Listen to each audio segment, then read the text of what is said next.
Bonjour et bienvenue à une nouvelle vidéo qui sera spéciale parce qu'on va sortir pour une fois des méandres de la conjugaison et les labyrinthes de la grammaire pour une pause de poésie si vous voulez. Et j'ai choisi un poème spécial qui s'appelle « Attends-moi ». L'auteur de ce poème s'appelle Constantin Simonov. Pourquoi j'ai choisi ce poème?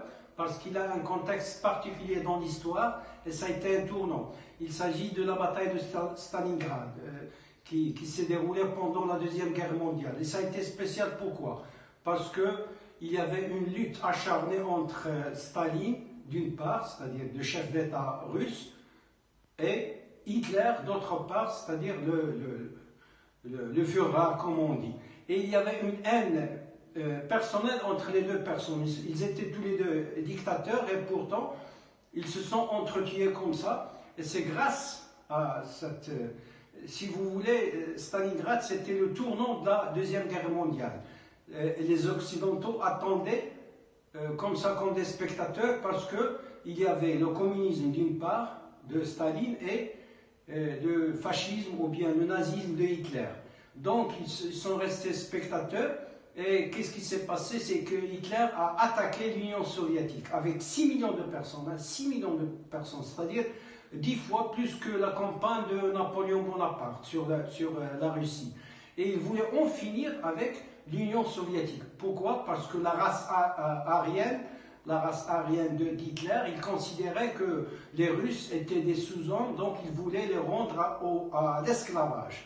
Et c'était une lutte à mort entre les deux. D'ailleurs, ils se haïssaient mutuellement, tous les deux se haïssaient. D'une part, il y avait la Grande Allemagne, et d'autre part, il y avait la Sainte Russie. Qu'est-ce qu'il a fait Hitler? Il a attaqué en 1943, il a attaqué l'Union soviétique avec 6 millions de soldats, plus des milliers, des dizaines de milliers de chars et d'avions, c'est-à-dire qu'il voulait exterminer ou rendre en esclaves les Russes.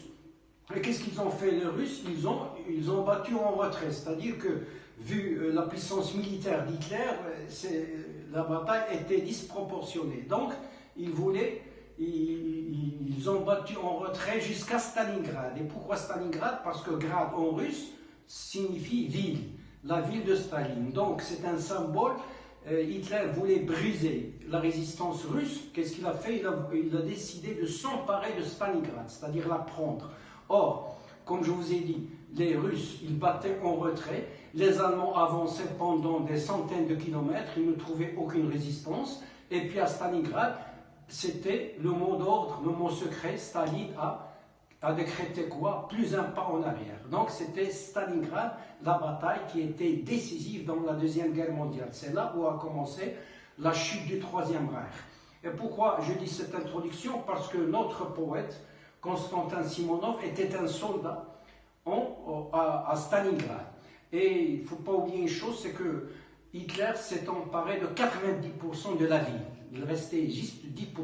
Il a commencé à résister, donc Hitler a donné l'ordre de détruire complètement Stalingrad. C'est-à-dire que pendant toute une journée, les avions se relayaient et lançaient des tonnes et des tonnes de bombardements sur la ville. Comme ça, elle va capituler, c'est-à-dire qu'ils vont rendre les armes.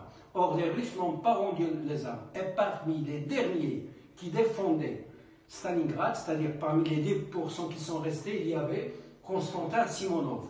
Et à ce moment-là, il n'avait aucune chance d'échapper à la mort, si vous voulez, parce que c'était une question de temps, et voilà, Stalingrad va être détruite, anéantie, il ne va plus exister sur la carte. Et pourtant, ce soldat qui est Constantin Simonov, pendant ce moment de résistance, pendant cette guerre qui était féroce et sauvage, la pire des guerres que l'humanité n'ait jamais connue, voilà, il a écrit ce poème. Et il l'a écrit et il l'a envoyé à qui? À sa fiancée qui l'attendait.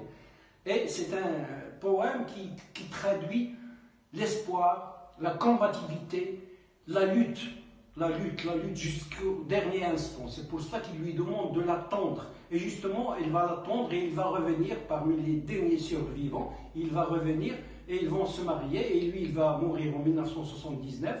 Et sa fiancée va mourir en 1975. Et c'était un poème qui a été traduit dans toutes les langues du monde. toutes les langues qui existaient, sans exception. En russe, on dit «Jdi меня», en anglais, on dit «Wait for me», il est en français «Attends-moi». Je vais vous le présenter parce que c'est un symbole, comme je vous ai dit, de lutte pour la survie, pour l'espoir, pour la combativité et pour ne jamais lâcher. Qu'est-ce qu'il dit? Attends-moi. Attends-moi, si tu m'attends, je reviendrai. Mais attends-moi très fort. Attends quand la pluie jaune apporte la tristesse. Attends quand la neige tournoie. Attends quand triomphe l'été. Attends quand le passé s'oublie et qu'on n'attend plus les autres. Attends quand des pays lointains, il ne viendra plus de courrier. Attends lorsque seront lassés ceux qui, avec toi, attendaient. Si tu m'attends, je reviendrai. Ne leur pardonne pas à ceux qui vont trouver des mots pour dire qu'est venu le temps de l'oubli. Et s'ils croient, mon fils et ma mère, s'ils croient que je ne suis plus, si les amis là de m'attendre viennent s'asseoir auprès du feu, et s'ils portent un toast funèbre à la mémoire de mon âme, attends, attends et avec eux, refuse de lever ton verre. Si tu m'attends, je reviendrai, en dépit de toute la mort. Et qui ne m'a pas attendu peut bien dire c'est la veine, c'est de la veine. Ceux qui ne m'ont pas attendu, d'où le comprendraient-ils comment, en plein milieu du feu, ton attente m'a sauvé? Comment j'ai survécu? Seul, toi et moi, nous le saurons. C'est bien simple, tu auras su m'attendre comme personne.